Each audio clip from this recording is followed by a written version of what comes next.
देखी जा गुरु बहना लोग एगो शिष्या बड़ी अपना गुरु जी से पूछा ताड़ी कि दया का मोटरी कहाँ गिरवनी है गुरु जी। तो गुरु जी से पूछा ताड़ी कैसे, कहाँ गिरवनी ना ये गुरु जी, कहाँ गिरवनी ना, कहाँ गिरवनी ना ये गुरु जी, कहाँ गिरवनी ना, अपना दया कहो मोटरिया गुरु जी, कहाँ गिरवनी ना, अपना दया कहो मोटरिया गुरु जी, कहाँ गिरवनी ना। अरे कोठा पर खोजनी कोठरिया में खोजनी, कोठा पर खोजनी कोठरिया में खोजनी,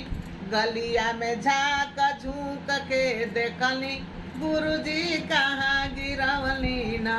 गलिया में झाँक झूक के देखनी गुरु जी, कहाँ गिरवनी